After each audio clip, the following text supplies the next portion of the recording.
l'hygiène intime est une priorité. Voilà pourquoi Maliane vous propose des produits d'hygiène intime à base des plantes naturelles testés et approuvés dans les plus grands laboratoires dans le monde. Maliane vous propose des thés de fertilité pour hommes et pour femmes, du thé pour bain à vapeur after accouchement pour soulager les maux de dos, gel intime pour hommes et pour femmes, produits pour les règles douloureuses, fibrome, endométriose, polykystie, myome, resserrement du muscle du vagin, trompe bouchée et j'en passe. Vous avez également des produits qui vous aident dans tout autre type de soucis gynécologiques que vous pouvez avoir. Ceinture abdominale, vous avez les protège-slip, les bandes hygiéniques et tous ces produits sont disponibles sur notre site www.maliane.com. Passez vos commandes à travers notre numéro affiché directement à partir de notre site et vous serez livré partout dans le monde. Maliane, pour une hygiène intime parfaite.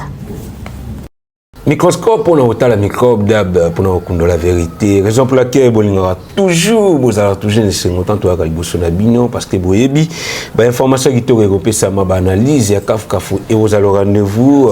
Bonsoir, bonjour, bienvenue à vous tous et bon début de semaine. À vous qui aimez l'objectivité, à vous qui aimez les bonnes informations, je vous souhaite tous une excellente soirée et rassurez-vous que cette émission sera bel et bien excellente à travers les interventions pertinentes de la coach de Nanyangui qui est choisie ce soir par moi comme intervenante unique de cette émission. Je vais bien à la présentation et Glody Messa derrière la caméra. D'ailleurs, je demanderai à Glody Messa de nous proposer les tout premiers spots publicitaires pour faire l'entrée de notre invité de ce soir.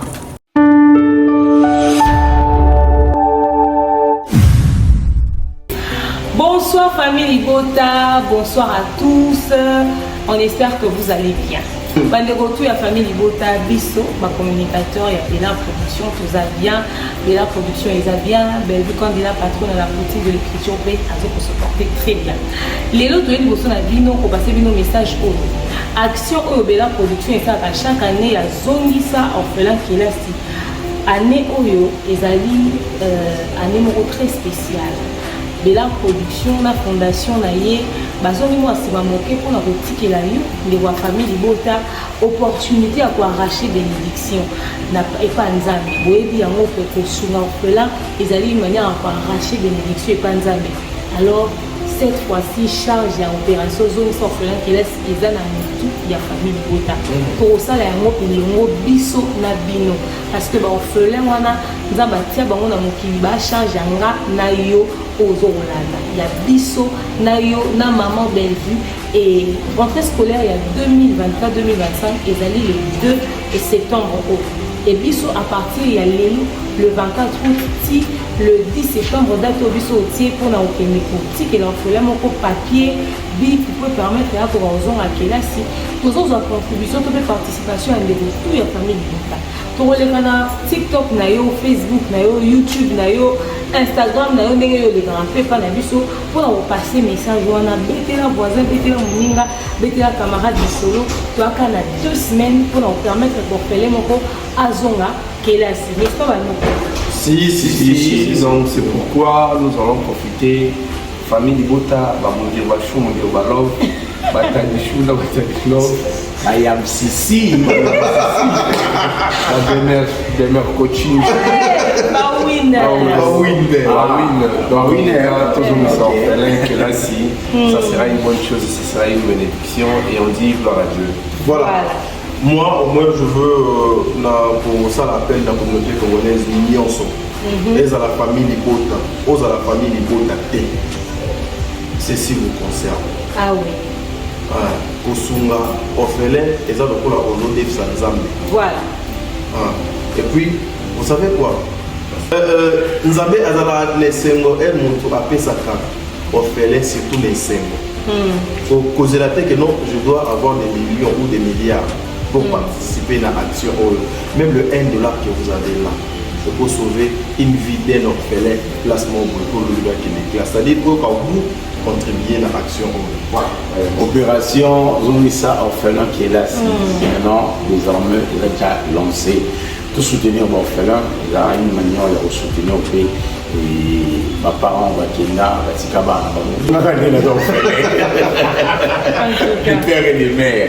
Donc, vous soutenir Bisso dans la classe, c'est tout soutenir au bas dans la classe, c'est ça quelque chose de bon. Merci beaucoup. Tout déjà, on a la possibilité de retirer la Bisso $1, $2, $3. Cela dépend de votre possibilité. J'ai dit bien $1, $2, $10, $20, $100. L'essentiel les arts, ils sont orphelins qui est là. Voilà. Famille Libota, biso to ra concentré kana mambo sérieux.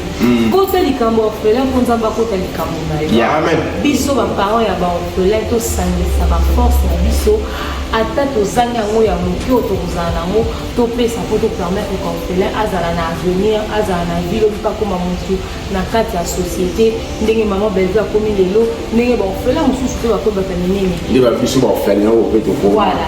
Alors, on a aussi de ma contribution à bino bo mi tout na bo sa ndenge ni. Na ba chaîne na biso bo mona ba numéro na biso ya téléphone. Na vidéo o pe ba numéro ya téléphone ezali.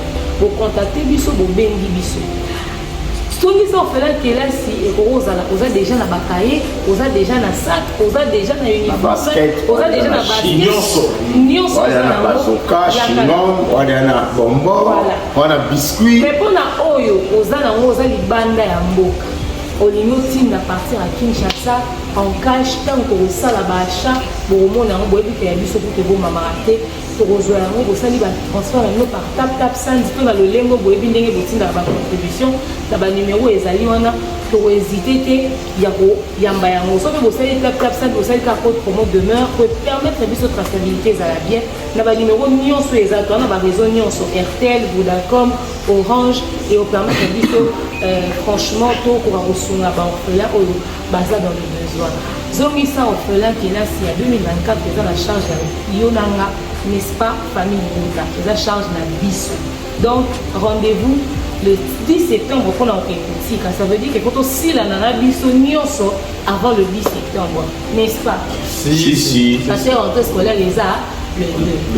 Merci beaucoup pour votre participation à Bino parce que tu dis que vous ça la repensant balola apambo la Bino pour continuer à soutenir Bella Production, surtout pour soutenir David quand de la routine de l'écriture dans la prière pour l'action à Boé Oyo.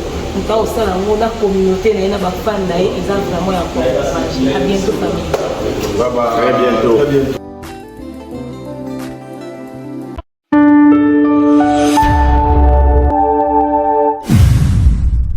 Sans plus tarder, je m'en vais directement pour dire bonsoir à la coach. Bonsoir GFT, bonsoir à tous ceux qui nous suivent de partout dans le monde, bonsoir aux habitués à l'émission Nabiso, Boté manager Nabiso le King Akem Mobutu, na sponsor majeur Nabiso le www.malian.com et pourquoi pas Rissa World Service, Tap Sand, Lasbel IESD. Et surtout, souvent pour un événement, matanga ba fête, ba anniversaire, couverture de qualité, toujours avec Dab Production.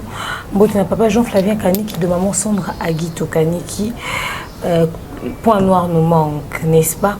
Et Mbote belé à Osaranate, la famille Libota Mobimba n'a pas vu quand il a poutine de l'écriture, maman Divini Kali, maman Patemka, papa Gibon Pongo, papa Caviar, Mbote un général qui est Charleston également, en tout cas, na Madia Gospel Mobimba, bon séjour à Kinshasa, à maman Mariam Bondo et Mbote à papa Roy également. Voilà, la coach, je dédie d'abord spécialement cette émission à Sandra Kitoko qui me suit depuis quelque part. Avant tout, il y a musique, parlons d'abord de la comédie. Affaire Davina, Belvici, là. Et pas y Pio, on a qui est émission.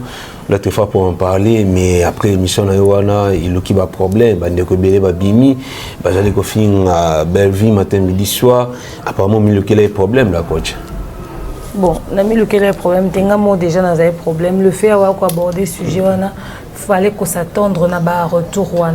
Au fait, contrairement à la musique, théâtre est un milieu très sale. Et contrairement à un milieu de musique, théâtre est un milieu très très sale.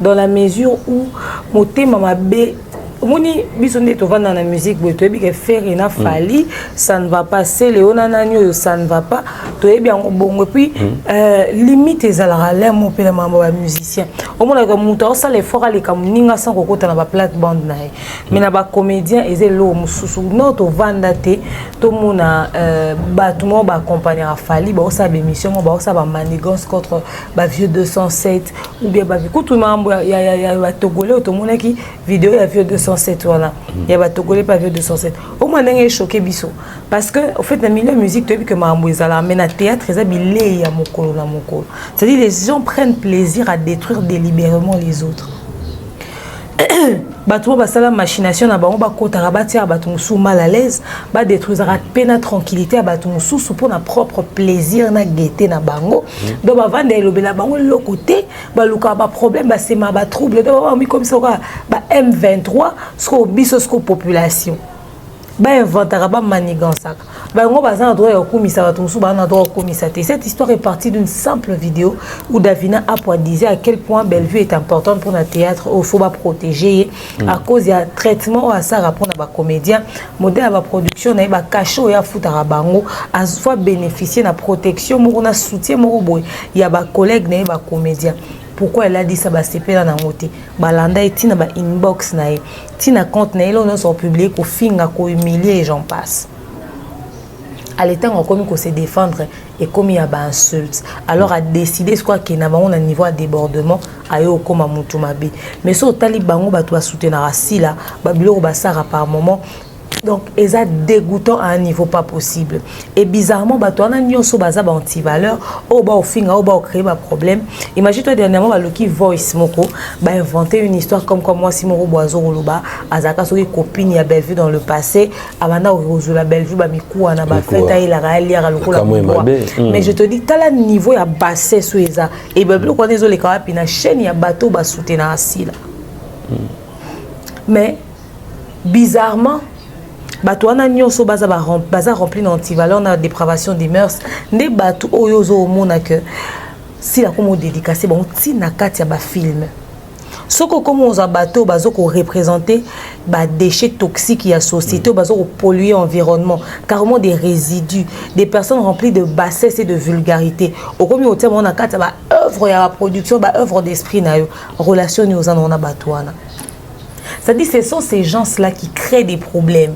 Et tant que bino y a un élément pour clarifier ma moana nyonso bino beaucoup mal vu au fait, beaucoup attaqué de partout. OK? Et quand on a réagir na mambutali Davina, et ça qui cumule ya ba bêtises aux nyonso. Ba to so ba bimi après pour insulter etc. to ko ba nyonso ba lobby, c'est parce que ba koki digérer vérité, ti on moni déranger ba ma casse et na ebe ke mam nando lo be fait soit. Et na ebe ke soit qui particulièrement la communauté surtout dans le domaine du théâtre populaire faut pas la nesengonelo moko biso ba demeure oyo to tika la sur ba fait c'est-à-dire les camo les a rendu public et mon a vu aussi de tous to aborder en to oloba yango moi si moi aborder nga nzela demain yo pour nous ça là si la boy si la vraiment atayo beaucoup biso linga que to soutenir etc. t'as posé la question faut que maman tant que autres l'émission yo gasi yo on a maîtrise à si là ya moké koleka ngayo yo na c'est l'émission pour yo tala ka na TV otala nga pe na TV par moment tant que ça ba analyste évite à rendre ko ba mambo belé parce que ça ba biloko faut tika la cadre dans le secret. Soit il y a réseaux sociaux et créer plus de dégâts pour les quand même banaliser tout ça là. Alors, nous avons un comédien que chacun apprenne à se contenter dans l'environnement naï. Ou star na quoi naïo, zala leader en environnement naïo, discipliner communauté naïo, bati ka ozarba senzi kwa ko agresser ka batu verbalement, kwa ko finga batu, kwa ko humilier batu pour prendre plaisir nango. Parce que les monopole, les exclusivités à montouté, yo ozala monto yo banutia ba ninga nyonso mal à l'aise. Ba comédie belé ba hypocrite, ba yebi mambo ezo koleka. Mais boye ba yango lokola bino bozo ko empêcher ngote bozala derrière ba situation nyonso. Mais sou beaucoup même plus long vous ba faux compte. So bo gérer situation té, bo faire taire sujet té. Kalamingité mambo ebima. Et ça sera plus catastrophique que mambo Davina ou Eleki. Tout ba mambo Mike Mikezo Oleka. Bientôt Internet sera très mal secoué. Parce que ça na mutu moko ta au vanda, ok, à continuer à observer les camoines ou mais là longtemps. Belle va sujet à moquer éternellement. Bientôt la situation sera renversée. Quand des bateaux manigança ba inventer ba histoire, vérité quoi affronter si quoi mensonge ou en internet. Et bientôt les gens comprendront qui est la vraie coupable na mambo onyon sur les cacs. Attachez juste vos ceintures et soyez prêts. Vous n'avez qu'à observer le temps. En tout cas, nous sommes tous les comédiens, bateau à masse, éducateur de masse, toujours à leçon à travers les films, toujours à tout lire à travers les films. Toujours à leçon et belé par la mauvaise personne, j'ai fait. So moni maman loi Thérèse Yakova dans la mission, à salle émission, à démarrer bateau. Thérèse a fini Bellevue lesbienne boy. Thérèse a benga Bellevue moyibi boy na émission. Moi na Thérèse a vanda na plateau. Moi na biologique ya au dépaté. Avant na plateau le Bellevue a bota azitira comme ça ta fœtus té na libumuni. Yeso akuté na Bellevue au bêta et pendant que mon toi fingara moi na Thérèse a 7e bagarre. Beva tika la osa l'émission. Thérèse avait na kiti. A lo ba yé a copé moi na ko senga ka Bellevue pardon parce que Bellevue na bateau ba fingaka. Pendant ce temps, bateau aussi là dédicacé ba Zouma et les autres là, j'en passe, bah on va dans une émission, c'est-à-dire battre les gens de la pire de manière avec une médiocrité intellectuelle à vomir.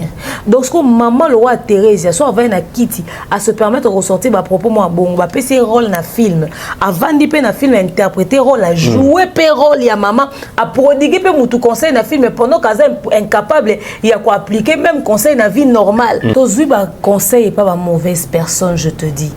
Maman no soto lo beza auto mona so na biso na koto na kata bozindo ya mamboleka pa ba comédien bo permettre ku souté ba maman ebele na ba papa ebele ba jouer ba rôle les autres ya batna bandako pendant que baza ba modèle té bango de ba favoriser maman no sur legati lelo le reste na bombi. Mais sachez que je suis indigné et dégoûté par la mauvaise foi de cette communauté. Bellevue a subir même injustice au fallait subir ça. Même injustice au Mike Kalamba a subi ça. C'est-à-dire, dans la communauté, il y a un bâtiment qui vend à 3 personnes. Dans la communauté, dans la aussi, je ne comprends pas bien. Au moins, un comédien Moroboé, Aza derrière le malo comme l'actrice de Roi Bellevue. Et aux hommes, un musicien, moi, derrière Mamboé comme il a fallu. Aux hommes, un pasteur, un musicien gospel, moi, derrière Mamboé comme il a pasteur Mike. Et je te parle des faits réels. Deuxième bana batu basala pena groupe na bango pour que ba nuire ka na bâtiment en particulier. Surtout lobby boy muto lobby za pour lire bon à Bellevue pour ça attaché de presse à Bellevue etc etc. Soki bondima mambo na lobara sur Fali parce que je suis allé sur des faits ou sur pasteur Mike. Na ça ra complaisance. Croyez-moi quand je vous dis c'est que je vous dis aujourd'hui. Cette affaire a atteint des proportions. Ça quitte le physique pour aller au spirituel. Et c'est grave. Moi, si on a les poisons, moi, si on a eu attaque, moro sotobito bimso on a réseaux sociaux. C'est ça, on sous on comme victime. Mais Dieu est juste. Cette machination derrière, il y a des gens qui vont payer tôt ou tard pour ça. Donc bref, c'est un peu ça le milieu à théâtre malheureusement. Tu vas assister quand tu assister na mambavé likunya bimiat ba voix c'est bimit comme les Congolais ba vandi ba s'en prendre na vie likunya ne ba s'en prendre sur Fali silence radio en tout cas donc communauté na biso vraiment na habité dans le banini la coach a presque tout dit c'est que j'ai juste compris ça que dans la communauté na biso sur ça la bolamu il faut la détester ba peut-être que va fournir ba grands efforts ba on est bazali aimer ba on est bazali adorer espérons que vérité au yara ne ba le bara le côté yara na ascenseur vérité en escalier et tout ba vérité un jour tout dans la musique la coach déjà qui a géné qui a son tout est pays ici bas où ils allaient quoi annoncer son prochain album au hôtel. Oui, non qui va générer qui belé au Tikobima particulièrement à Werason. Et voilà. Jugement na yo. Jugement na ngeza que vu à Koli. via Koli et ba pépito azaki dans le passé aza bango souté wera ya kala générique a boité biso pena to bina ba générique ezaki BCBG bimisi wenge maison mère bimisi générique ezali générique mais ba lui wa koti kilelo bi générique modernisé il faut tika ba rythme ba wenga kala koti kilelo en fait comme moderniser le excusez-moi vous constatez que vous avez cassé comme moderniser le ko dénaturer l'eau mais également comme moderniser le que touche moi en particulier wana il faut zanga na kati loko ouais ba l'époque ba brigade ça bâti ba Céléo Scram ba Bill Clinton ba roi David ba animateur wana nyonso à cette époque là générique aneza bomoti et générique wana ngeza bomoti et puis ba animateur à lelo ba na makambuti non comprendre t'es d'abord qu'est-ce que tout animation est souté au moins on a fallu bêti 207 as animateur t'es yemo leader t'as le résultat péci mais ça aux moi sima que nous luka générique au babetaki na album Formule 7 générique an ezwati eza nango mais eza qui viral le quoi ba générique kala makasi bonate à l'époque il y a ba animateur a fallu au baquet misu baquet attaque générique le l'école il a fallu pour pas école tu vois attaque générique le roi école attaque le roi allo téléphone voilà t'as l'allo téléphone tu vois apparemment soit je sais pas c'est un problème d'inspiration ou les animateurs sont plus dans la recherche. Compétition les alaka que animateur to linga boa ke lo asomo pour que soit. Ba animateur basé sur na makamwana ti. On est animateur batiki on a kalapela animateur ça na charge ya musique. Album était comme une animation. C'est pourquoi Kofi mo a boto l'animation na quartier latin. Bon je sais pas ce que lui il fout là-bas mais ça pas trop ça pas non plus le niveau en fait. Ça pas non plus le niveau. Donc comme on a un problème à ba animation na orchestre tout. Bon là mais la biso ngo sous bien té bon on peut sa biso sous on a bien concocté et aux allez sous na hauteur té même les animateurs même Robinho au hasard lui-même animateur même Robinho qui est lui-même un animateur même Céléo qui est lui-même un animateur il n'arrive pas à produire quelque chose de qualité ba animation zo bimezo stagné zo za mai trop zo za pépélé trop ba animateur bo kota na usine bo kende ko s'inspirer bo luka ba Bill Clinton bo luka animateur za na BCBG na bosa ni ko mone ba G5 so ba nani ba BCBG Gentamicine et tout ça mais moi ça en activité ba nini non quand je dis ko luka c'est-à-dire ba tout na ba kolo wana ba za osala ndenge nini ba idée na ba inspiration za ko uta pitala chaque album ya BCBG Gentamicine na bois qui chaque album ya na makambo. Chaque album, il y a une maison mère, Céléo, Bill Clinton, Sarbati, Brigade, Baboua qui est dans ma cam. Ce qui est dans Babiloko, ils ont échoué. Donc, quand on a dit que mais générique, ils ont été album dans beaucoup. Mais aujourd'hui, ce n'est pas le cas. Générique, ils ont un miroir et album. Générique, c'est un miroir et album, tu as même trouvé le mot. Et usine, il y a générique, le rôle à Wenge maison mère, parce que BCBG des Arabes plus très rumba. BCBG a très fort na barumba ouais razana barumba mais BCBG ne penze zara pena usine na rumba mais toi on met soit générique BCBG na générique ezali générique bien mais c'était le Wenge maison mère et aujourd'hui de voir c'est que Wera nous a donné de comprendre que vu à Koli mais ba bazana ye ba réussir à repousser vieuté. À part Werason, bien Philippe le week-end passé à Michel générique na comme il y a bonne humeur. Déjà ton le Werason pessi makamouté parce que à Koli il y a bien affilé, c'est quoi la raison pour pousser? Mais bien Philippe il n'est plus trop dans bien Philippe pas pessi na makamouté. Inspirez-vous. En fait entrer en studio c'est bien mais vous entrez pour proposer quoi? Soyez sûr des choses que vous proposez, Bissou. Faites un bon travail de fond. Bonne humeur.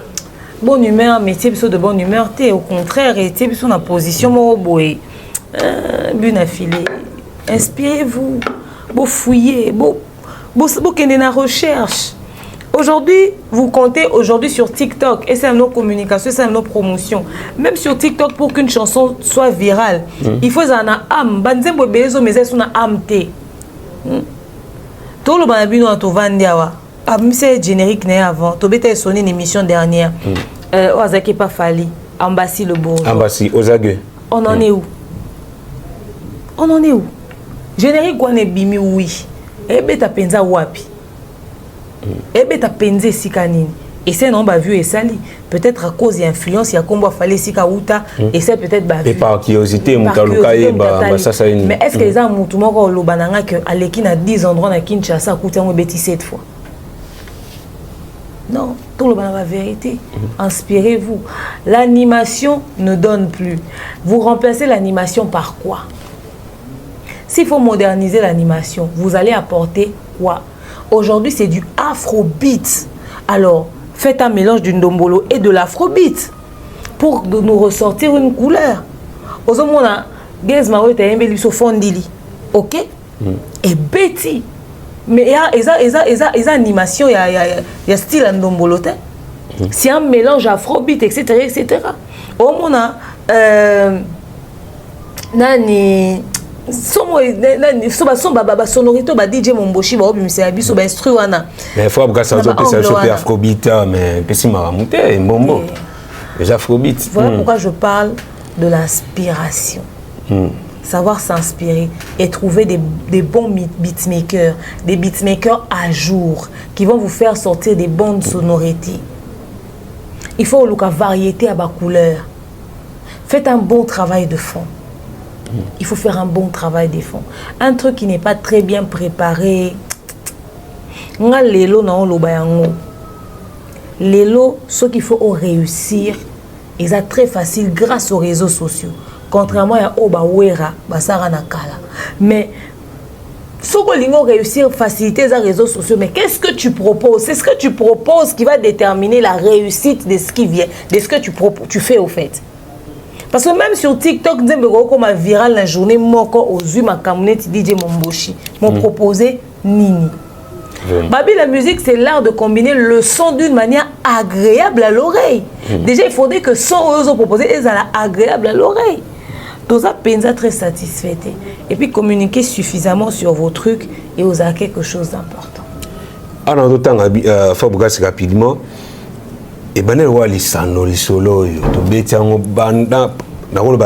le mois de février, les lots commis la dernière semaine, il y a événement à Fabregas. Déjà samedi, nous sommes le lundi, samedi le 31 août, dimanche, samedi. Voilà, samedi, il faut Fabregas à Caso de Paris, mais jusqu'à présent, son orchestre est toujours en Kinshasa. Tu as sur la visa, tu es battu maintenant à main blanche chez Ali, aucune position jusqu'à présent, aucune précision, pardon. Le tout ça lundi et samedi, Fabregas à Caso de Paris. Même aucune communication en rapport avec l'événement, c'est-à-dire réseaux sociaux, tout va nous concentrer autour de cet événement. Et ça me rend triste. Même Gizma, oui, tu as fait septembre. Bien où tu as date le 7 septembre na Portugal. Et tu as le 21 septembre. Absolument fin mois août.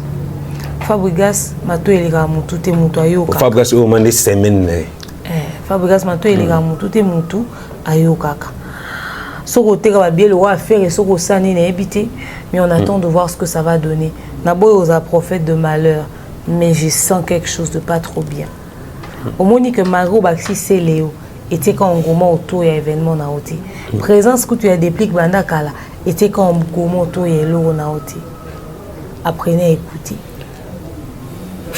Apprenez à écouter. Donc c'est un message très important pour nos artistes. Donc apprenez à écouter. Les artistes aiment ça, voilà. Donc on sait les bons analyse, on va péter, on va tindi bango, bango kaba boycotter biso. Kutu, etc. Parce que tu as le solo, le roi Lissano, depuis le mois de février, l'artiste a fait la billetterie, février, août.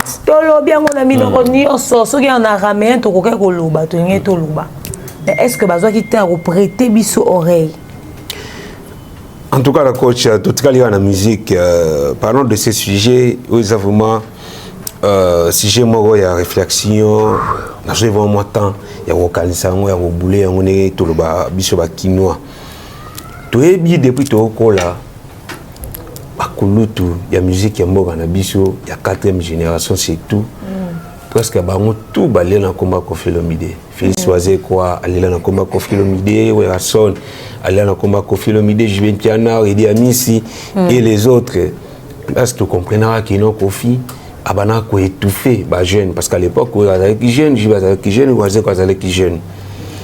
Et les lots ba Werrason ba Jibé ba Félix Oise quoi ba komi pi ba vieux.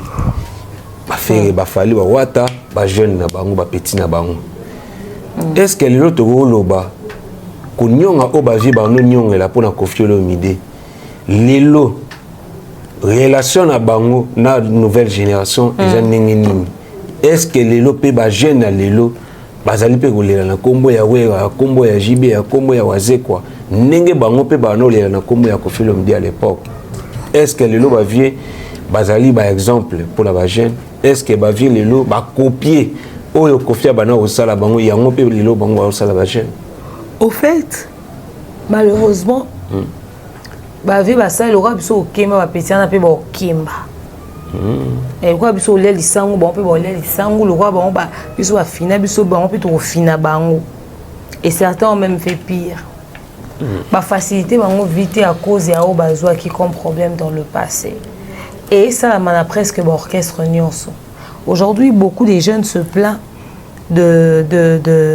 du fait que chef et orchestre na bango bon pesa bango makambuti kutu na kale to bana mona ta ba Wera ba Jibé ba vieux 207 bazalaki ata na podium ko tindika ba musicien liboso mais lelo système ani ezati donc obriller te lala lambalia débrouille-toi pour atteindre le niveau. Mais moi je pense que contrairement à bango, eux, ils bénéficient de la force des réseaux sociaux. Ce qui leader a payé cette opportunité, au salaire de ba morceau na kati ya album nae, au salaire ba morceau na kati ya banzembo nae. Alors qu'est-ce que tu fais? Tu as les réseaux sociaux. Les gens savent déjà qu'on beta kuna. Profiter na aura. Ça rend ma bilou na réseaux sociaux, rends-toi visible. Comme ça permettre que si tu te détaches aucun quand même la visibilité ou réussir qu'au bénéficier dans kuna et servir yopé. Parce qu'aujourd'hui si tu t'attends à ce qu'on te tende la main, tu l'auras pas forcément. Et ça m'a même dans ma chaîne YouTube. Au monde que présentateur et émission à Olinga Otike là, journaliste à chaîne invité.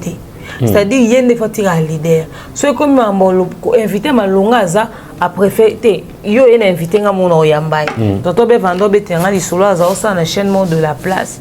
Alors le roi ba kolo chaîne bazwa ki journaliste moi c'est sika ba komo bimane balingi allez tonton be va okenda luka invité na ya kafu kafoye na be bi c'est yo oyambete fi wana des fois yambay. Mais c'est lui qui a ramené l'invité. C'est-à-dire que 12 abons aux bêta trop. Mais c'est à la jeunesse actuelle de prendre conscience, de se dire, contrairement à l'industrie à Kala, quels sont les avantages que moi j'ai aujourd'hui, que je peux mettre en avant, que bon bazara na ngote na Kala, ou ozala ana tout pour nanga. Parce que si on lobby lelo, excusez, ose la leader a poussé, a propulsé, à mettre en avant, peut-être que cause a déçu. Peut-être que cause a déçu. Mais yo mongo na ma propres efforts na yo, tu peux t'ouvrir au fait. Tu peux te créer des ouvertures et puis voilà, ça réussit. Yébara, comment qu'est-ce que tu veux exactement et comment t'y prendre au fait. Ne pas rester coincé à un seul endroit en attendant qu'un miracle tombe du ciel. Et puis que ça va musée mususu, a mi boma mi sa o samara a un jour lem sou fallait on peut ça en fit dans orchestre. Mais au gros, surtout, tu as orchestre aux 8 fit na falité. Peut-être à part vocaux au bochara na kata banzembo. À l'état où il fallait pas forcément. Pas forcément. Il faudrait vraiment t'adapter à l'industrie actuelle, à la manière de faire actuelle et savoir comment se frayer son propre chemin. Créer sa propre lignée de visibilité. Il faudrait se créer yomoko. Au fait, si on s'attend que nous soyons là-haut, dresser pour une table, aux anons forcément, aux monde. Tous en a chroniqueur, sur journaliste et béliard, sur présentateur d'émissions béliard. Beaucoup n'ont pas su s'en sortir. Pourquoi? Jour monte au vanda to sur la plateau à tout tourner. yo osa bémission ça ne donne pas trop problème na les années tinine et là on est ça la cause s'adapter et là on sait que osa les missions bien dit qu'est-ce qui fait que tu ne puisses pas donner quand tu es sur un plateau Mouton qu'on présenter émission a invité moi qu'on a plateau té on peut savoir réponse au loba on a pour la salle émission bien bah genre émission a linga kezara plateau le rôle là à l'accent les femmes d'ici hein un grand plateau il y a ba talk show avec 5-6 invités dans plateau et si quand ça les plateaux moi bon ça dit biso sali ba plateau nga sali plateau fonctionne nga be ba sali en plateau fonctionne hier et puis plateau fonctionne tirer plutôt te plateau moko permettre que ba présentateur on se base à anestika o yamba invité na bango mais le bi photo sali plateau moko le roi bongo il y a ba talk show azanga na ba 5 à 6 invités de marque ba to ba outi boé et puis ba pona ba sujet c'est-à-dire à comprendre que déjà retourner na biso ça te sert en termes de visibilité. Et déjà le fait que tu as un plateau, ça va t'aider. Bandana nuna ozanango, propulse-toi, ouvre-toi, crée-toi un chemin. Après maintenant, quand tu voudras atteindre un niveau, biso production des photos sentir besoin que tu ressens le plateau. Bon, yo zo peut-être soit émission ba rêve na yo. Or comprendre que au gros l'émission rêve na mais après avoir bénéficié d'une certaine visibilité, c'est-à-dire au travailler na temps aux zui makambo est nécessaire. Donc c'est ça la plateau. Mais mouton peut-être soit on a tourné émission 5-6 personnes à plateau. So vous invité moi il faut pour ça la 700 couper. C'est-à-dire couper pour rectifier question pour bongisa. A réussir donc c'est ça au fait le problème aux encadres à orchestre. Et ça peut être que va vieux au fina. Mutu personne nga simbo na liboko ben na propulser. Il faut sentir que aux éléments propulsables, c'est-à-dire ba ko peso mambo yozo luka. Qu'est-ce que tu fais du peu que tu as? Qu'est-ce que tu en fais? Comment tu exploites ça? Donc c'est compliqué, Jefté Nabiso. C'est compliqué. Les choses évoluent, autre temps, autre mœurs. Bah viens sur les là, les lots bah les là quand on a comment va falloir. Mais il fallait à Kembi. Moi on est mon couteau un musicien. Bon on a fallu na Simat Marco 6. Combien de fois fallait dans les réseaux sociaux on reposter à Marco 6. Combien de fois fallait à partager à Marco 6. Combien de fois fallait look. Des fois fallait tis qu'on a sali fit na mon ani mon côté. Pourtant pour un épée ça déjà explosion. Fali pene faraza pena beta fit mo ya kanda na Marco 6 et fongolele ba makam moi na nemo bo moi ndenge like c'est que oendo monde la musique bunda moi na nemo ko look émission moi na nemo ko look ba interview mais yo le cause en orchestre ne yo lingi ka facilité non. Voilà, en tout cas, je crois, émission de Genekito, Romakasi, Biloma Obolanda Bisso, Boza, vraiment, il y a aussi là parce que la coach a allé copier sa analyse, Neka, Bomisana Rosela. Tout au côté, cette fois-ci, dans la deuxième partie de l'émission, je vous promets que cette deuxième partie de cette émission sera chaude. Donc, ne zappez pas, restez branchés. Juste après, ce spot publicitaire, Christian Lumi à la réalisation, pardon, Claudie Messa derrière la caméra.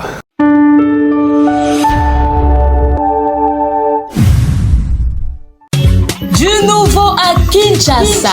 Pour vos cérémonies, les mariages, les concerts, les anniversaires, les funérailles, la solution, c'est l'agence Rissa World Service. Nous vous proposons des hôtesses, des protocoles, un accueil incroyable pour vos différents événements. Également, vous aurez droit à des gadgets qui vous aident à accompagner ces grands événements, tels que des appareils photo, des caméras, des talkie-walkie. Vous avez également la possibilité d'avoir la photo booth 360. Nous vous offrons aussi un service de livraison de cadeaux surprises à domicile. Et nous faisons également la location du tapis rouge. Également, la possibilité de faire une livraison agroalimentaire. Et cela à un prix défiant toute concurrence. Pour nous avoir, c'est simple. Contactez-nous sur Kinshasa au plus 243 993 639 561. Aux États-Unis, c'est sur le plus 1 470 358 16 29. Notre email, c'est le contact@rissaworldservice.com. En bonus, chez Rissa World Service, vous avez la possibilité de choisir les tenues qui vous conviendront le mieux pour ce service d'accueil qui vous accompagnera tout au long de votre événement. Pour un événement de rêve, contactez Rissa World Service.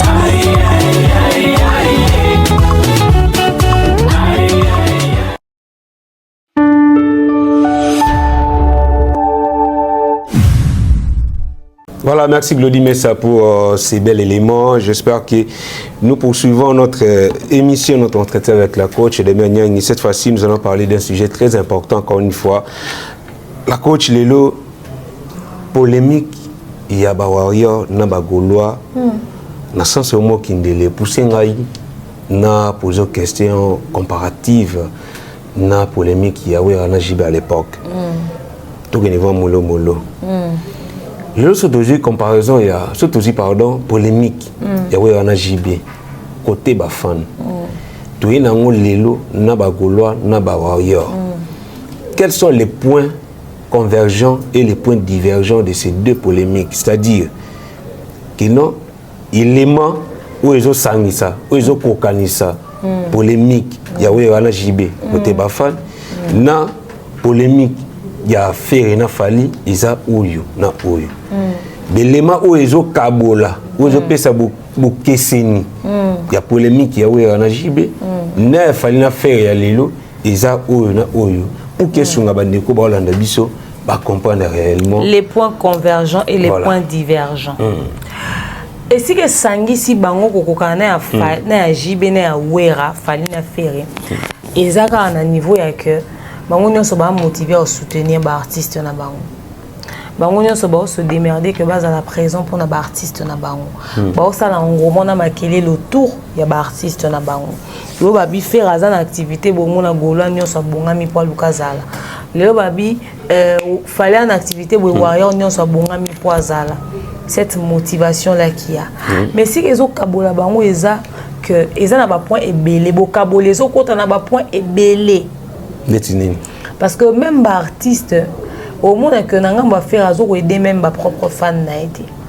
C'est-à-dire, déjà, le Kabola Bango, c'est que les fans, par exemple, les fans ont fait ça à Mamloua Fali. On a un niveau offert à Zanango. À loin, il y a des appels à Mambo Fali à Salaka. Mais ils sont réalistes.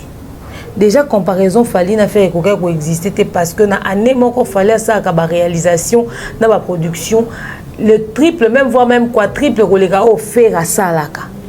Par contre toi bijibla oui zalaka souwi ayene loko e frappé loko e frappé et ko raté te wera yejiba ye. Mais lelo ce n'est pas le cas. Lelo c'est pas le cas, c'est pas le cas pour la simple et bonne raison que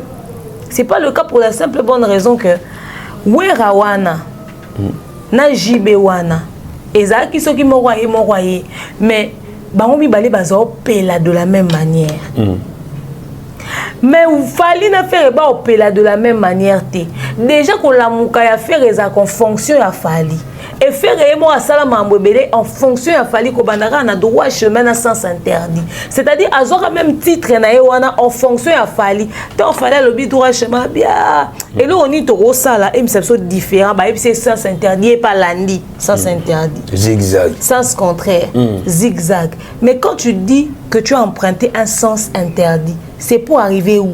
C'est pour quelle finalité? Mais un droit chemin, tu sais où tu vas. Tu vois, déjà à partir de là, on avait déjà un problème. Aujourd'hui, Bafan y a fait et Bama Kassina ba débat. Ya loba ke faire aller qui sont tout na nini na oyemba. N'habitez sur bakanisa que musique on a des concours de chant. Bon confondre on a Madjabou talent. Bon, confondre on a Rafiki. Or, en réalité, compétition na bango ngeza na sens na ngoso tonto vandifa. Monde to so dans soit générique. Ezaki soki wera boaki album na JB to banda obanga te ke wera na JB ba mis album les mêmes jours.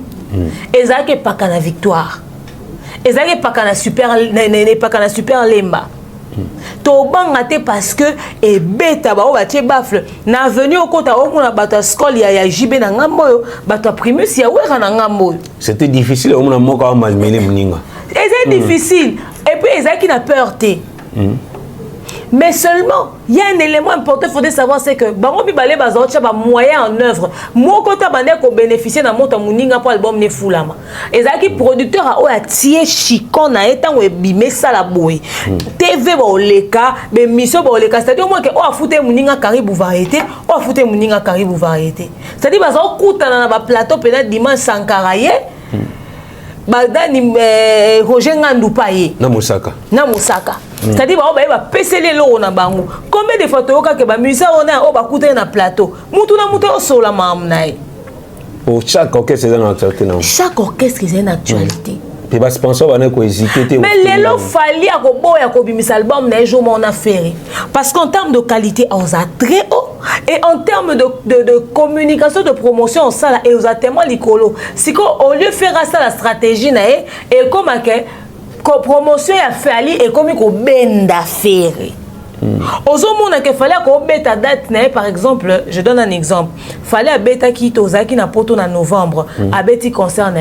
Adidas arena à faire et après. Mais est-ce que concert ya fali ya you arena na ING et benda commune na ovo. Il y a un de benda communication ya Adidas. Parce que même bango moko en termes de communication bazao se référer na concert à fali à sali pour baloba bisoto oleka fali. To corriger. Bon les kana ça la 75 000 places. 7 000.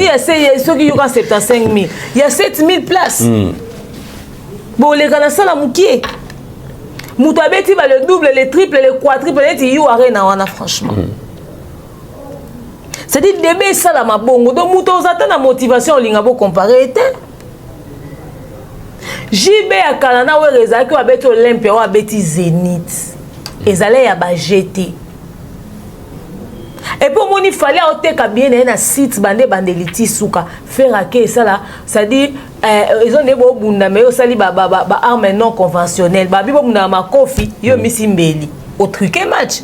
Parce qu'il fallait bien un petit souka, so bobi il fallait mettre un pied qui a problème te mais bien les un site. Faire que na batuti na banda ku ko mutu ala la mkapongi nini. Oh bien un site 39 €, so sombe on a aux on a 7 €. Sold. Baola na batu na ba boutique na banzela ba ke kote ka bia domicile compétition to sala onde ni soki to bando sa on na ba lolengi wana ba mona ba communicateur ya faire ba yo kosa na sala 7000 places Marlène Kassanga yo lo ba sali 13000 billets vendus vraiment donc bo sali débordement na poto ça les arana ba numéro so eza numéro de 1 na 7000 bo suka na 7000 billets bo lekate 13 millième billet wana obio boteka ki na mundele nini dans un pays de droit le coûté zo lekebele pour na sa forme na likambo forme na ngo ezate et Fali souffre de ça batu ba utiliser la notoriété na pour na ba conflit na bango pour ba opposer ka bango. Yango zo mone siki zo kabola bango yango wana ce qui détruit même ce qui donne même le non-sens na rata débat wana yango wana mambolo beze belé mon cher fallait hôtel générique ni la plateforme de téléchargement qui était à bas chiffre faire hôtel qui était à chiffre mais tu vendre tout ça en comparaison fallait en combien d'auditeurs par mois na Spotify ba Apple Music to tira Spotify à pamba sans compter la plateforme on a tout. So boké na Fnac, fallait te à combien d'exemplaires le mois? Faire à te à combien? Alors comparaison on est à l'aliété. Comparaison on est l'autre même temps ba producteur ba JB on a ba werango on appelle si wera disque d'or. JB puis on a pas 8 disques d'or etc. Et ça kata ba 50 000 exemplaires, 50 000 exemplaires. Faire banda fallait à zoa. Faire aux zoa pourquoi? Or on a ba chiffre ni. Or on a ba chiffre ni. Yo ka jiba lo ba ke disque d'or wera to ya wera lo ba ke jibe za lokuta. C'est un autre lokuta to. Lokuta boye bondé. Mama lokuta to comme comment pas King Kester, il était le seul artiste congolais au lieu pour nous. C'est-à-dire que batu balingi ba komisa polémique ya fali na ferre le roi ya jibe na wera. Or ferre na musala makasi ya osala pas comme na niveau fali et senga e bane. Vraiment. Ce qu'il faut atteindre on a une année au bon combien de personnes, il faut faire un sacrifice humain. on est fois appelé likambo toyoki pena ke na même journée batu bandoya na bateau mo ya 1500 personnes badindi na mai après batu bazaki na avion ba ou ta province ba ya Kinshasa avion sali crash mais bateau volo le loin Kinshasa OK France na États-Unis ba on peut ba sali na même journée tozu ba mort à bongo et c'est ba sacrifice à bateau belé na journée mais voilà Kinshasa c'est là et c'est un sacrifice à bateau belé na journée oh bato nyonso bavanda na tiangu badindi na mabele parce que tosenga bane belé il faut esenga sacrifice à makasi esenga sacrifice à makasi mais malheureusement la communauté ne veut pas l'admettre vous épuisez moninga biso mesana na timba na nzuzi yefa kenena oyo to tiango bongo biso pe to tolérant to te faire na miniature to te fali mais to rendre un faire mauvais service parce que ça le rend paresseux. Vraiment. Tu rendrais paresseux parce que héritier wata oti le lo te kaka bien na site a mututé. Et déjà je évoluer bien. A mututé. Faire encore ça la makamna ba norme te. Nyonso fallait alors ça la faire il faut dénigrer. Talandé na francophonie ba sali tout cas je faire bête jour mon affaire le monde fallait kimango. Pourquoi? Parce qu'il fallait aller ramener le maximum des personnes. Mais le quoi va donner ba mon ba te bien na nzaba ngaba ba ka faire. Vraiment. Non, même en termes de cachet, en termes de calendrier, en termes de demande, en termes de production. Aujourd'hui d'ailleurs faire même un contrat à bénéficier à cause d'un conflit ou épouse à Kaina Fali. Bah étranger on a besoin de ça faire. Bah tu ok Luka bah on peut pas proposer on va marcher on a tout d'abord bah tu connais la bah négocier bah contrat faire est bon bah négocier un contrat faire est bon. Nous avons un grand artiste. Vous connaissez l'artiste Fali Poupa? L'artiste Fali. Oui. Ah, celui qui vient de faire la Défense Arena. Bah autant bah exploit à Fali, il a le disque d'or, etc. Bah t'as vu ma collaboration là bah oui. Et d'ailleurs il a fait une collaboration avec Matt Pokora. Oui, il a fait. Ah d'accord. Oui, son concurrent direct. Ferregola. Un grand artiste avec une très belle voix, il a du potentiel. Donc, si vous avez vu les chiffres qu'il fallait pu générer à la Défense Arena et à Engie Arena, si on fait signer Ferré, il peut vous faire le double. Parce que son public va réclamer. Il va même faire quelque chose, même s'il veut le double, il va faire quelque chose de similaire. Il a la capacité de reproduire ce qu'il fallait reproduire. Et d'ailleurs, l'avantage, c'est que comme il est le concurrent de Fali dans la compétition, maintenant, ceux du côté de Ferré vont vouloir venir pour essayer de rectifier les tirs. Il y a des gens qui ont dit là, on négocie contrat à faire en fonction à Fali. Parce que ça ne s'explique pas à quel point faire et sur les traces de Falibo. Ils sont négociations et ça la mabongoté. Ah ouais, c'est vrai. Oui, mais comment on peut faire pour... Après, mais en termes de budget, on n'a pas le budget. Non, le problème, ce n'est pas d'avoir le budget exact comme Fali. Le problème, c'est que aller sur ces traces. Comme lui, il avait pris ça, si nous on prend ça, on viendra. Le plus important, c'est que les gens viennent et puis on va récupérer en termes des billets. Et d'ailleurs, quand les sponsors vont suivre, on pourra récupérer sur chaque sponsor, ceux qui veulent bien sûr nous suivre, ceux qui veulent participer, on va récupérer sur, n'est-ce pas, leur demande de visibilité. C'est-à-dire le sponsor qui veut être le sponsor phare, il paye tant. Comme ça, on pourra récupérer. Et puis le second sponsor, on va récupérer parce qu'ils ont un tarif, ils ont sponsor numéro 1, numéro 2, etc. Alors quand on va récupérer, on pourra constituer, encore réunir le cachet de l'artiste. Et de l'autre côté, on va couvrir avec ça. Dans l'affaire, on a battu erreur, basala balouké la Adidas, a un problème na Adidas.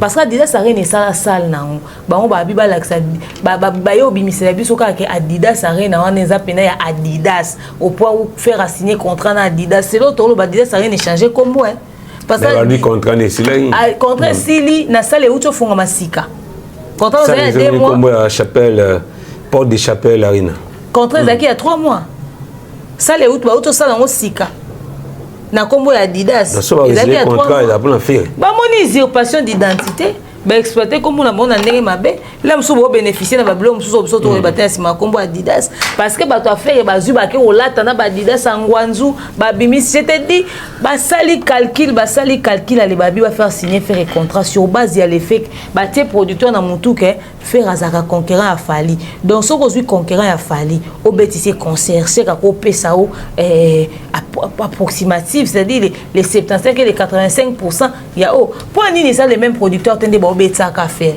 Fali so tali ba tourner ni ba même producteur hein même maison de production des betsa Fali pourquoi parce qu'ils ont signé une date Ils ont vu que le mec est réglo, ils ont rentabilisé au-delà de leur attente. Babi, le monsieur est lucratif. Pour en y faire, Aza fidèle dans le même producteur. Parce que le producteur a réussi au lucraté, a peine satisfait à Nice ou investir pour la deuxième fois. Baké négocier un producteur avec les mêmes discours. Dans faire comme le rôle à à coup direct, le bâtiment la sans été, le bâtiment la simanda ou le bâtiment liguna. En tout cas, exemple, au PC, ça peine matière à réflexion. Parce qu'il y a trois productions, trois différentes maisons de production. Ceux qui producteurs, moi, comme on dit que aux produits lucratifs à rentabiliser na yo, Chico Obimawana, il va vouloir changer. On ne change pas l'équipe qui gagne. On ne change que l'équipe qui perd. Donc, on accompagnera qui non fait le même cas. Là où c'est à coup direct, le bâtiment la sans été, le bâtiment la simanda. Non, on va rendre faire mauvais service au comparé à Fali. Il n'y a rien à dire. Point convergence, point divergence, c'est belé. C'est belé. Quand on a un spectacle, tu as fait des spectacles à peu près. Non, c'est bon côté. Pourtant, ce que tu as dit, c'est que na cheval. Na cheval. Très spectaculaire. C'est-à-dire, au moins, que tu as compétition, il y a 50-50. Toké. Mais tu as fait. Pour moi, que je dis, un truc maquillonisé dans le but de continuer aux alaka à bouer. Aujourd'hui, s'il fallait prendre sa retraite, la carrière de faire est fichue. Bon, encore, il y a Wata, son vrai concurrent dans la musique. Parce que le concurrent est solo à faire. La vérité. Comprendre. Peut-être encore, il y a Wata. Pour Wata, mener faire une vie dure. Là, il fallait aller dans une retraite. Nous avons traumatisé faire les Wata aux athées. Et puis, les musiciens belé pe ba olemba pe. Ba olemba. Ba musiciens belé pe ba continuer à résister dans ta mamandoulo kaka à cause ya likamwana. Tout le monde qui fallait pour la présence a fallu au fait. Voilà, tout le monde qui fallait pour pendant est Payoapi à beta qui des concerts moi qui annulé déjà dans une question sous pour un concert pour l'annulation concert voilà sous fallait beta concert VIP fallait beta qui concert grand public dans collège wana et faire rigoler la peine à Bukavu beta concert VIP dans même endroit fallait pour beta qui a beta concert grand public dans même endroit fallait pour beta qui toujours dans le système il y a comparaison tu es dans la question comparative la coach surtout Bill Lilo au ça commentaire général sur les deux prestations à faire rigoler na est qu'on a pris deux prestations il a fallu pour pas bloquer c'est là pour carboniser à côté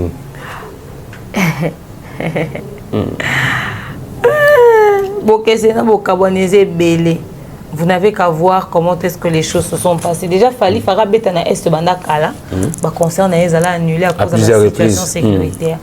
Mais après, finalement, il vient. Vous avez vu le public qu'il y avait chez Fer, vous avez vu le public qu'il y avait chez Fali, vous avez vu l'organisation, la préparation, tout ce qu'il y avait autour, même les sponsors qui ont suivi l'événement. Tu vois, ça aussi, c'est quelque chose d'important à savoir. Oui, le problème, ce n'est pas d'avoir beaucoup de sponsors, mais ces sponsors qui sont nombreux apportent quoi en termes de chiffres. Et puis, il fallait qu'il y ait 4 sponsors dans la fiche, mais 4 sponsors, on a un budget. Bate mbongo, bate lo mwa malunga, ya lo majabu gospel, et ça a un sponsor et mais quand tu es sponsor dans un produit, dans un événement, dans l'activité moi majabu gospel, ça veut dire que na carte sponsoring nous on a au déposa qui quelque chose d'important. Quelque chose d'important, quelque chose qui a du prix au fait. Donc il y a qu'à voir comment est-ce que public ou il y a qu'à voir le nombre de personnes, il y a qu'à voir l'organisation, la déco et le tout. On a compris le niveau de chaque personne. Même Gizmawe était fait mieux que ça. Déjà, concert, il a fallu pour parler de concert, il a fait rigoler, c'est un titre caritatif.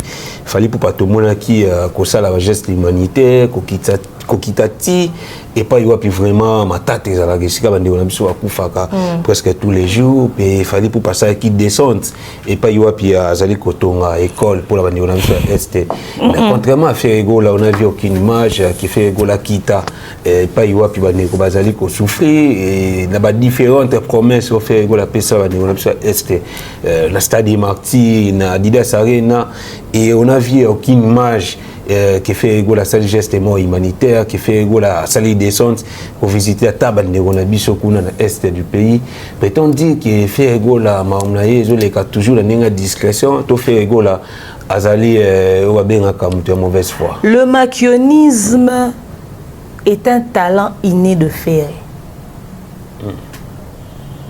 C'est-à-dire, si on a des herbivores, si on a des carnivores, si le maquiona est une nourriture ou un repas, on dirait que Ferré est un maquionavore. Il consomme ça. Oui, là, ce jour, on a l'icounisme. Si le lot va tout étude de l'icounisme, il faut approfondir en haut dans le tête de la suspense. Étude de l'icounisme, le machiavélisme, c'est la science qui étudie le mensonge sévère, c'est-à-dire le kuta yamakasi wana. Donc ce est l'équipe de comme machiona. Parce que le machiavélisme, c'est quand c'est devenu toxique et profond. En fait, Torana Sony, Bagolois, Virginie Manganga, Marlène Kassanga, Laura Tendance, Torana Sony, Bino Boebi Sonité.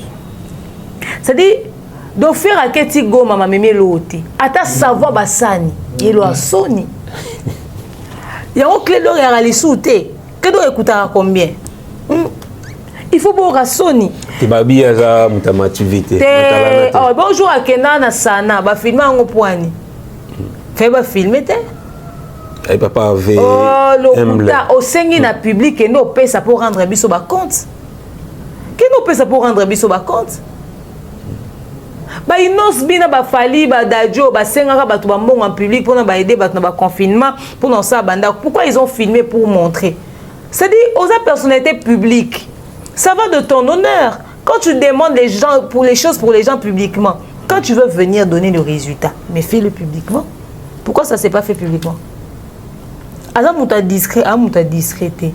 Azam maquionavore. C'est le maquionisme qui nous fait subir, qui nous fait voir comme ça. Et moi, ce que je déplore chez les Congolais, c'est la malhonnêteté intellectuelle et l'hypocrisie.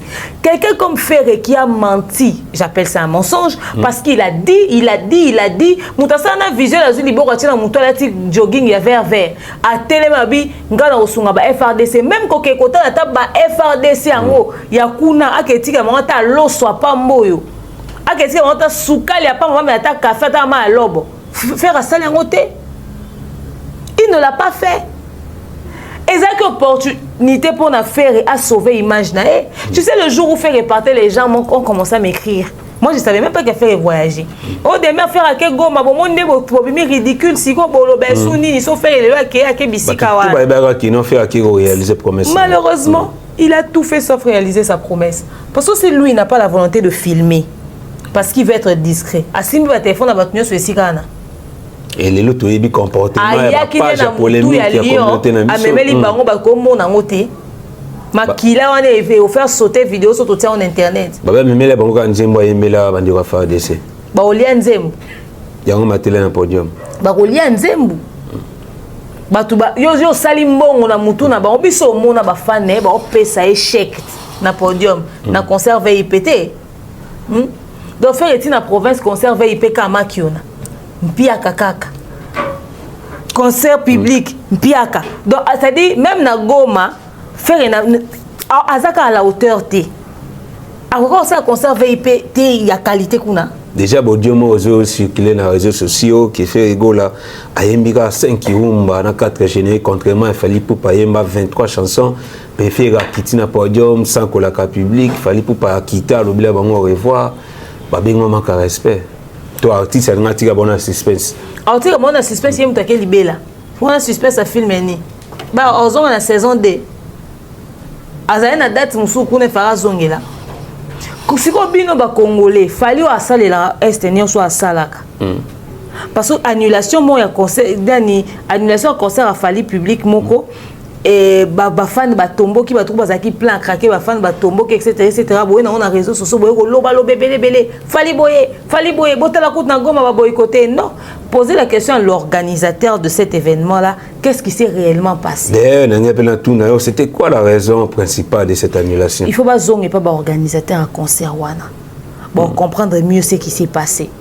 Et maintenant, regardez, hein, il arrive quelque part, les choses se font, mais ça ne l'empêche pas de continuer pour ça la action caritative nae.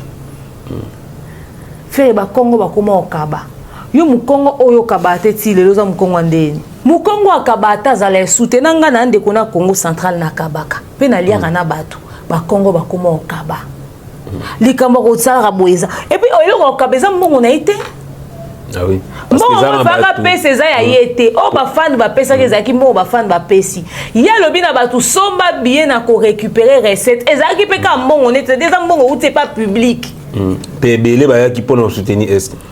Pour mon qui intéresse à pour surtout Adidas Arena surtout Adidas Arena les mususu ebele ba ya ki concert wana.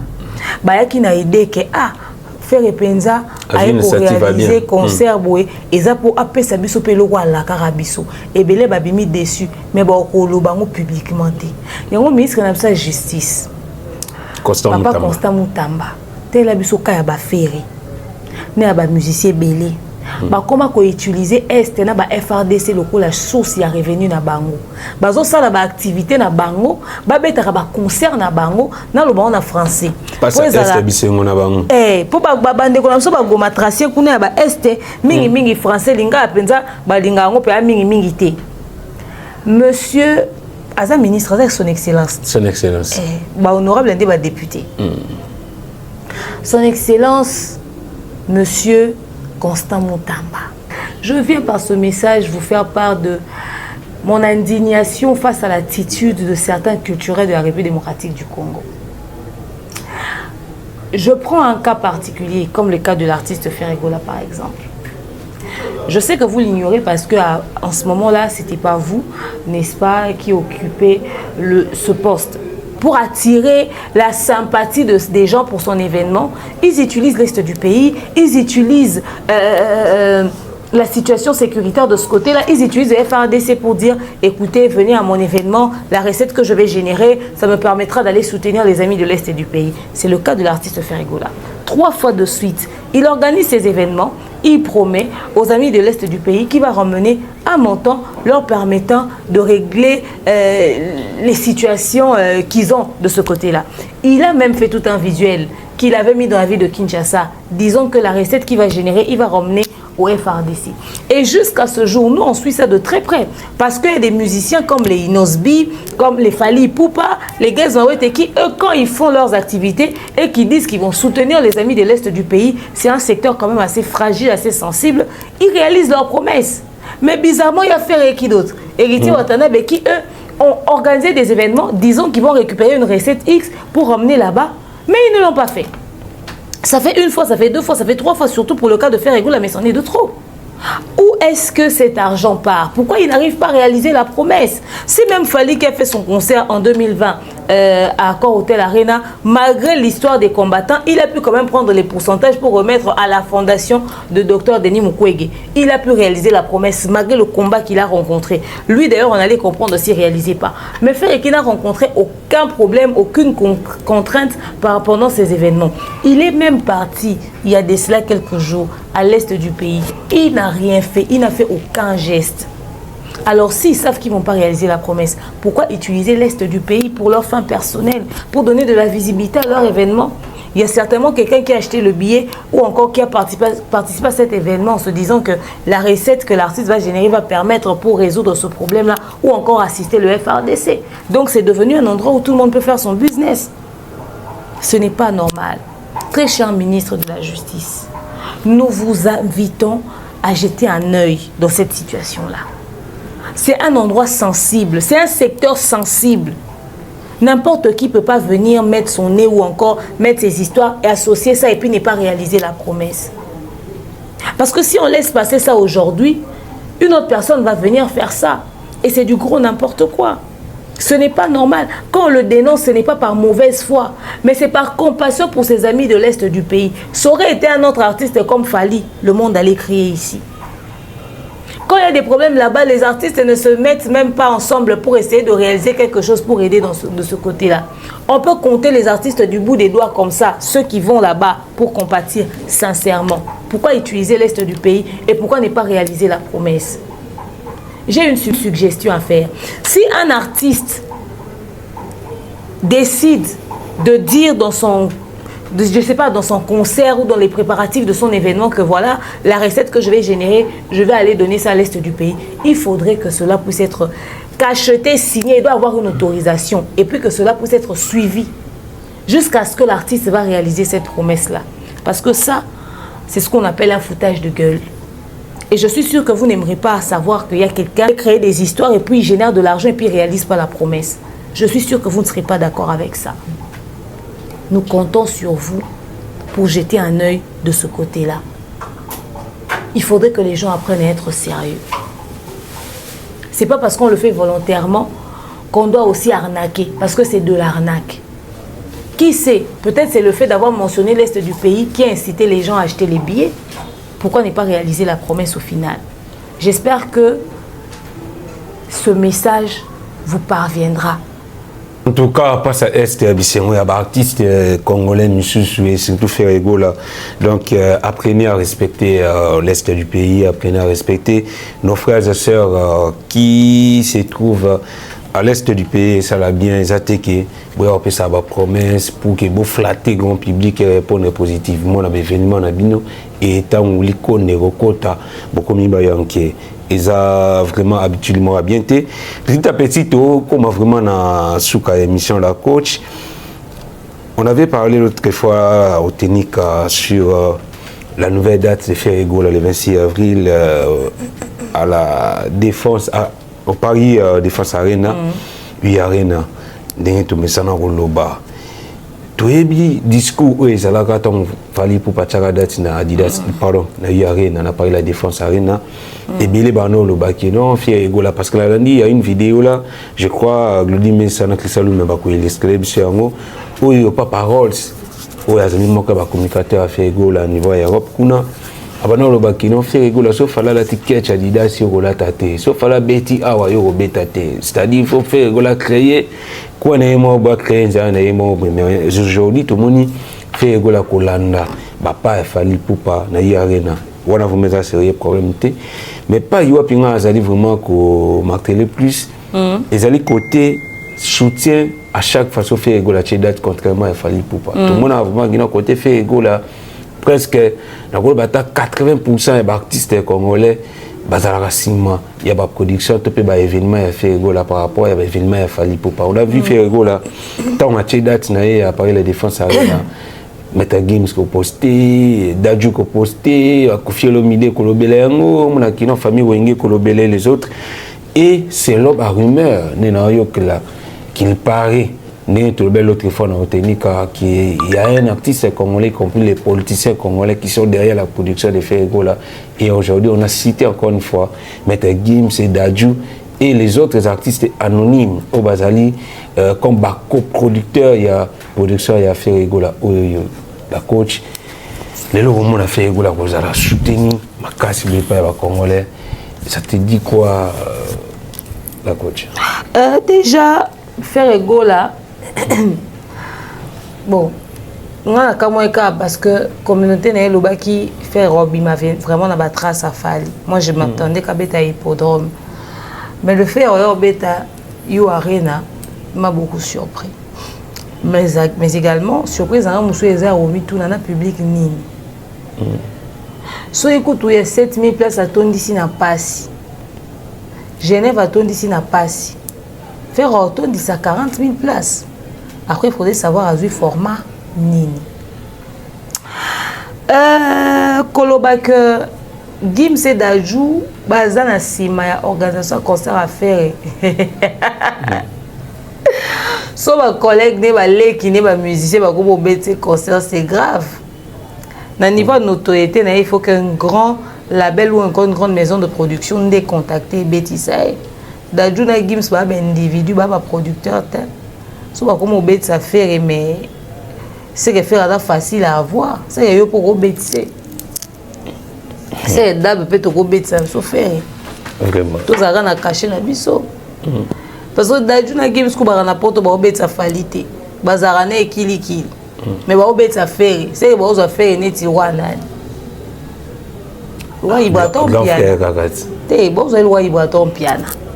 So ba obet ça faire avec autant de facilité, c'est que ba oza wa ibaton piano. Motuma epsenga c'est normal Dajuna Gims bazala comme coproducteur fait parce que bazala ambassadeur culturel bazwa passeport diplomatique. C'est quelle réflexion bête ça? Ah bah un passeport diplomatique. C'est quel niveau de bassesse dans la réflexion comme ça? C'est trop bas. Qu'est-ce que le côté ambassadeur culturel et passeport diplomatique a à voir avec le fait que un grand artiste de grande renommée, avec une grande notoriété, doit se faire produire par les professionnels? C'est évident, va s'impliquer. C'est un bon affaire, c'est un bon affaire, mais je doute fort que ça Gims na d'ajouter des bêtises. Et puis ce peuple Gims d'ajouter fait des bêtises et a fait bon bête ça mouton sous mais fait et ça bango tende ba bêtises. Peut-être que nandenga lolombo ya osenga nandenga luka aide assistance quand ndenge zara bino webi faire côté wana zara penza mon frère s'il te plaît tu peux m'aider à pousser mon événement à Sengi peut-être va poster pour nous payer ses forces. Yo mon amamba faire battre sur ba kota pourquoi? Parce que faire a besoin de ça. Babi parce qu'il y a humble. Ah exactement ça, vous avez la humbleté, on a des moyens suffisants pour nous foutre la communication et ma capacité. Et en France, Dajuna Gims ba na visibilité. Le quoi ba na mande, l'aime sous papa Dajum ta sengeliet. Quand nenga ya abengi saka ya nanda kwa Daju quand il est venu sur Kinshasa, Gims tango ya kapito. Nanda kwa Gims quand il est venu sur Kinshasa pour la francophonie. Certainement que Aleki ka avec papa tient en contact na ba Gandhi, Gandhi bo fula ndeko na bino. Le quoi y pena visibilité na France ça non ma castion ba salé en. Certainement ba sengeli papa Juna. Ba soutenir quand ndeko na ba ko ba ebike yemoko kokate. La défense a rien à munene. Ba meka ki ba ki solo ya Adidas ba yebi.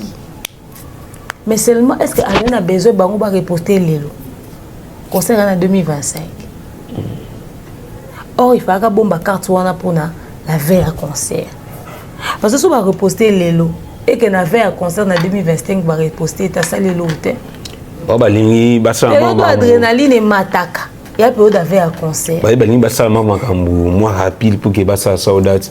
Concert avant déjà avril. Il fait base de la en janvier. Bah, on s'est épuisé sur le chemin en termes de communication.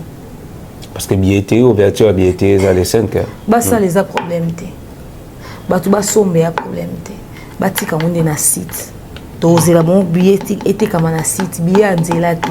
Congolais n'y ont sur sombre billet faire en zélati. Somba bien na site tata ba yo tekelo na ndaku na ore pembe nyambetu lobanga kaka na site ngana bino rendez-vous na site ngana osomba kaka na site tokuta na kuna na site un point entrée en tout cas atekela kuna wenzeza kuna to ça comparaison à partir ya kuna parce que eux on dirait ko sakana na bateau fait. OK. Badinga bateka na ba site bino boteka ngo de manière clandestine. Non. Et c'est normal. Ba Congolais belé ba soutenir affaire pour ba bika na besoin soutien. Faire un budget au la communication à ma casse le roi a falité. Et c'est un bon belé. Et non seulement ça en termes de visibilité, fait il n'a pas la même visibilité que Fali. Il n'en a pas. Il a besoin d'être aidé. Il a besoin d'être soutenu, d'être accompagné. Fali yemoko déjà ça visible et puis ana ba relation na ba tourner belé. Combien de fois moi falloir beta concert na poto ba ana kamora ba reposter tout ba artiste sous parce que déjà il s'est suffisamment vendu mais faire il n'est pas suffisamment vendu sur le sol européen. Faire au kotaka mukie malé mende ka ba monsieur congolais ba kotaka. Il vient à kota à meka osala nini mais il n'a pas la même visibilité que Fali. Il en a besoin. Et merci aux Congolais de l'avoir soutenu pour ce beau salibon mawa. Et il faut qu'ils en aient aidé wana. Donc on bêta ba Adidas. Donc voilà. En tout cas, tout ça retala. Quand il y a l'autre fois, tout retala à faire. Le colasseur Branham va intégrer mini donc ni chaud ni froid, tout retala tout est suite. On a besoin de soutien, papa, beaucoup de donc fait là et vraiment soutenir, espérons qu'il y ait ouverture à billetterie, donc ouverture à billetterie au Salema, billet côté comment, puis production vraiment la confirmer à la maintenir, contrairement à Bakor Arena, tout le monde a la publication et après retirer, tout le monde a ING, après retirer, et surtout qu'il y a toujours vraiment tout le monde qui ça promet, parce que jusqu'à présent la publication est toujours sur la page, sur les pages officielles de l'artiste, ça promet que cet événement aura bel et bien lieu. Nous sommes arrivés vraiment à la fin de notre émission La Coach. Tout ce qu'il a fallu pour pas suspendre l'activité naïe pour coller la maman présidente Mimi Chikeva pour vous masala qui m'a mingi pour na carrière fallait surtout pour na bawaria et déjà ma solo ne tout ça koyoka qu'il paraît fallu pour pas face à la rapatriement ya corps il y a maman présidente Mimi Chikeva l'ongakine qui est au niveau à poto puis il y a quand même quelques membres de la famille il y a Mimi Chikeva pour que bakine kokunda nde on a ba on a kimia na poto on a habité chez eux des choses avec information na aucune information là merci à l'artiste d'avoir autant considéré Mimi Chikeva on a bien implication hein?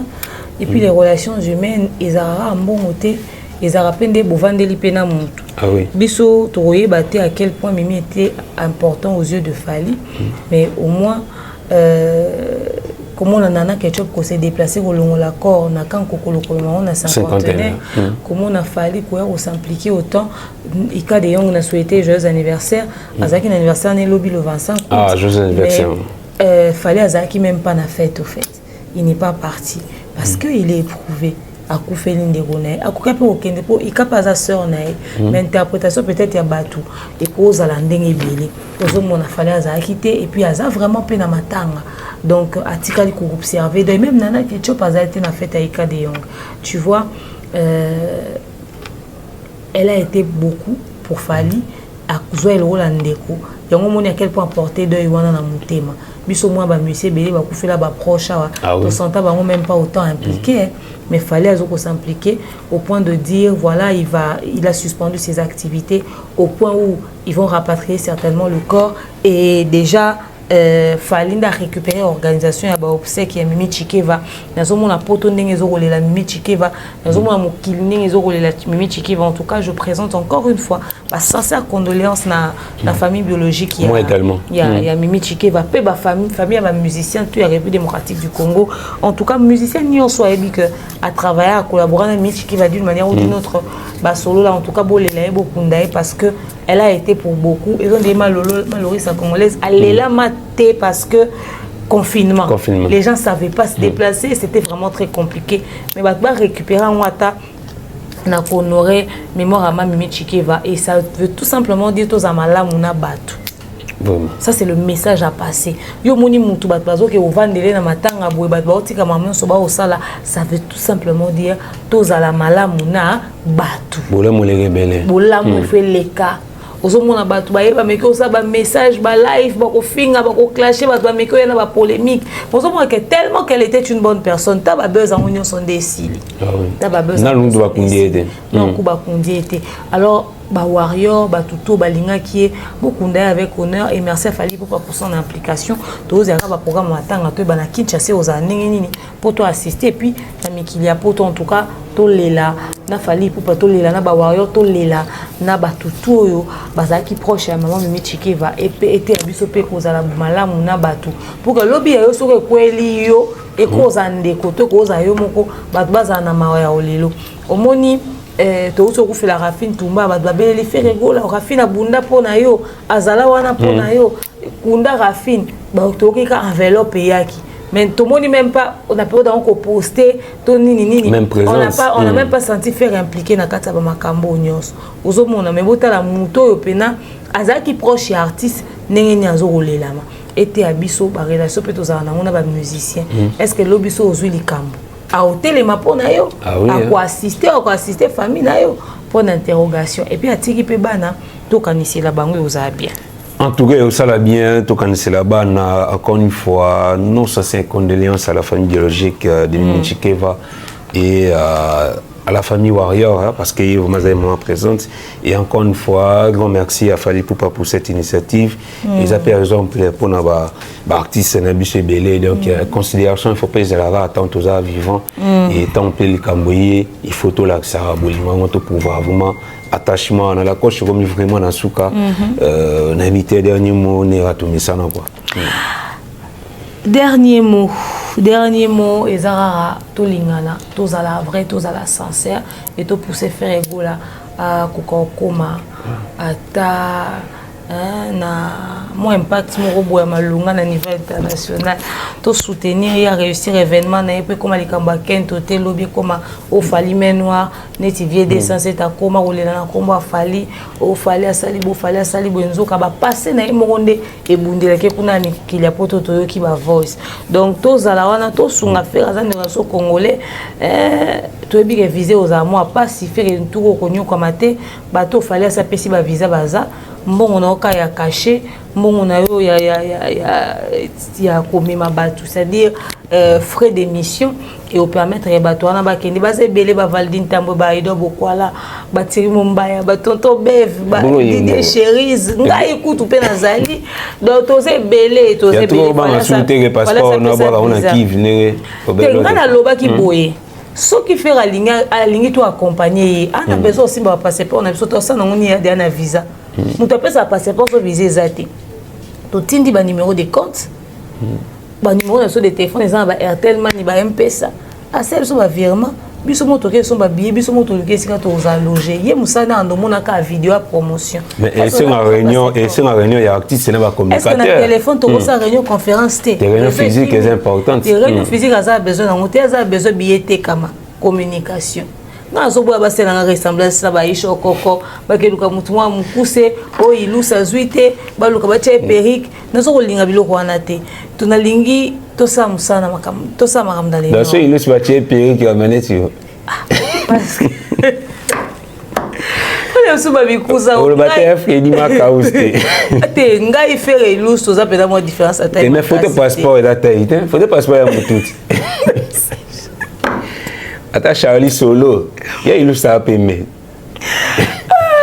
Zambe, tu habites aux enfants de ta mère. Enfin bref, to son affaire to boy lobby akangela so kanda mutema nyongela biso. To boy. Tom la souka vraiment merci la coach pour na analyse nayo, merci à Glody Messa pour la image et Christian Lumi à la réalisation. Merci à vous tous qui étaient nombreux à suivre cette belle émission. Je vois de loin Sandra Kitoko, Conceição de Nascimento, Nazila Bomba, Betim Poutou, Mavegela Blangongo et Ose Makai famille, Wanafama Makila. Et je vous donne rendez-vous prochainement avec de prochaines analyses, toujours sur des mains officielles pour Apabel officiel et en Pure Base. Bye.